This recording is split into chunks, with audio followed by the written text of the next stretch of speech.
Good day, everybody, and welcome to another edition of the Military and Foreign Affairs Network. I am your host, the voice of reason. Today, we are continuing our ongoing coverage of the Eritrean invasion of the Tigray region and the civil war taking place inside the former state of Ethiopia. And today, instead of starting out in the Tigray region, which we will soon get back to, we are getting reports of an ongoing operation in Western Oromia by the Oromo Liberation Army, who is also fighting the Abiy Loyalist Army. And specifically, there has been an operation in which the Oromo Liberation Army has successfully taken control of this town here, the town of Mendi.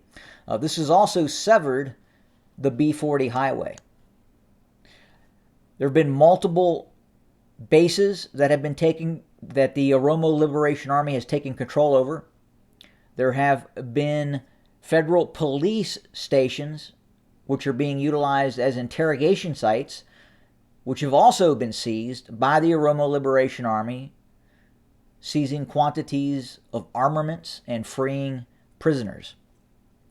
But again, as we speak, it does appear that the Oromo Liberation Army is in control of the town of Mendi and has severed this major B40 highway in Western Oromia.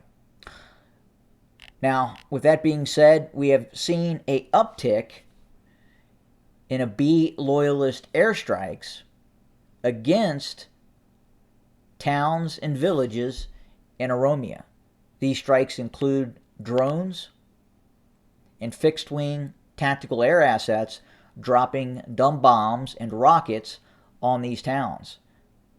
In one instance, it's estimated that up to 50 people were killed in one of these Abiy loyalist airstrikes on these towns in Oromia.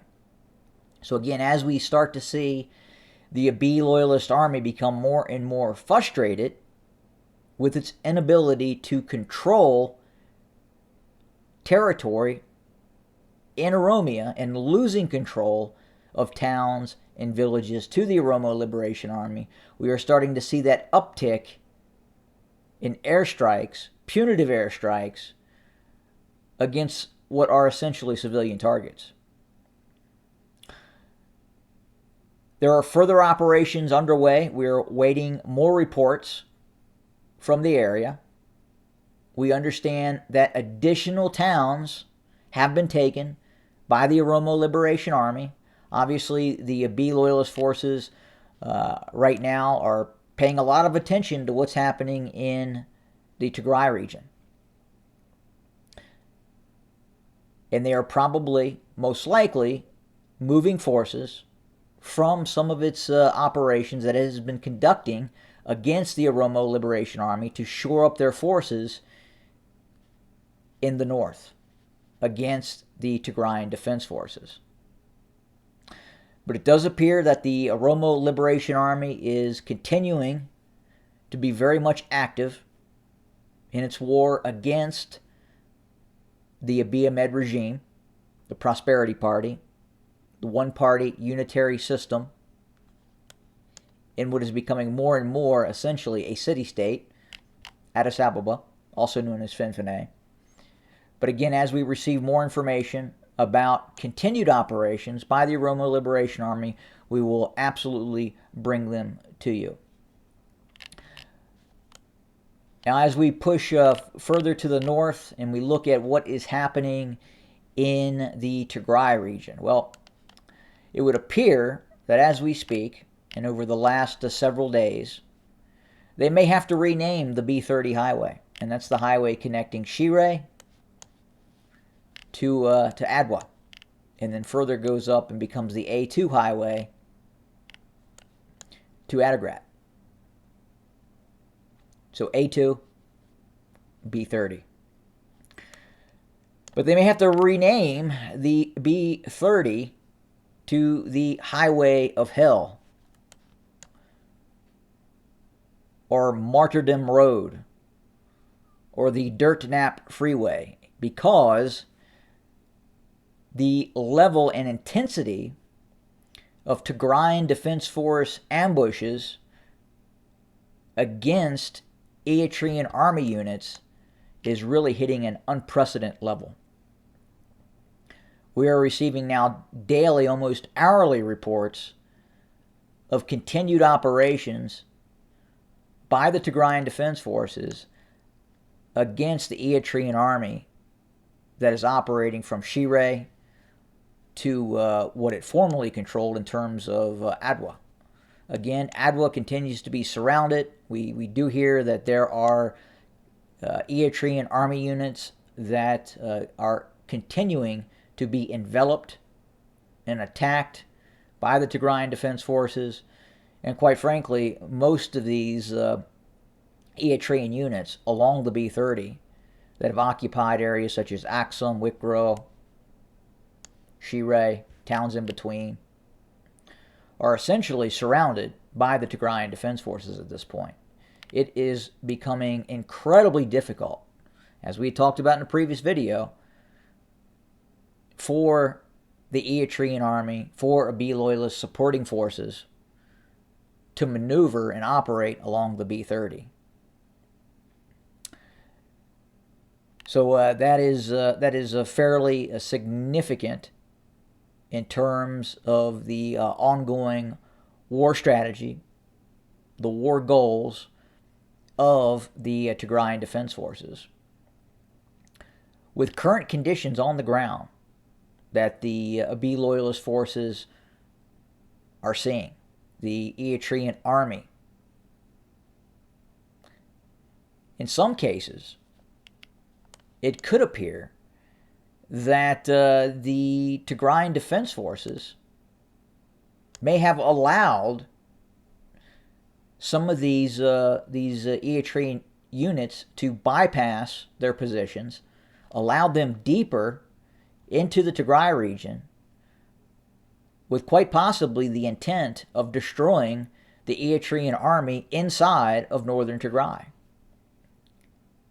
If we look at what was occurring prior to the breakouts near Shire and Shiaro, the fighting had become almost status quo. The Eritrean army was finding it very, very difficult to advance in areas such as Rama, up here near Zalambasa.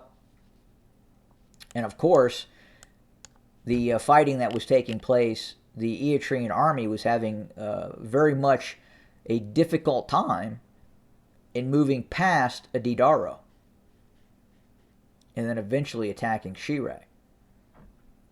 It could be possible that the Tigrayan Defense Forces pulled back and allowed the Eritrean army and the supporting Abiy loyalist formations to move deeper into the Tigray region to then attack it on its home territory along the B-30 highway. Because that's what we're seeing. Very, very difficult situation right now on the ground for the Eritrean army. And again, that's why I have retermed the B-30 something along the lines of the highway to hell for the Eritrean military. Very difficult situation on the ground right now, and it's in terms of what the Eritrean army controls is very, very spotty at best. Again, they only control the areas in which they actually have forces on the ground. And many of these units now that run from Adwa to Shire have been enveloped and surrounded by the Tigrayan Defense Forces. But we're going to keep an eye very, very closely in the coming hours, days, and possibly weeks as this war continues. We'll continue to keep an eye on the south as well. There's not been a lot of reports of movement of the Abiy loyalist forces in the direction of Mechu at this point. They appear to be stuck along the A2 near Korim and south near Alamata. But again, the Tigrayan Defense Forces are continuing to operate to the west of Alamanta in this area, to the northwest of Korim as well. And that's what's making it very, very difficult for the Abiy loyalist forces to continue north towards Mekelle. They are very, very much aware that the same situation in terms of what we are seeing along the B30 highway could occur to the Abiy loyalist forces along the A2 highway as well. And they have to wonder at this point, they, meaning the Abiy loyalist forces, the Eritrean army, was this a trap? But again, we will continue to monitor, report, and bring you more content as we receive it. Again, thanks for joining us today. More to come. As always, have a good day.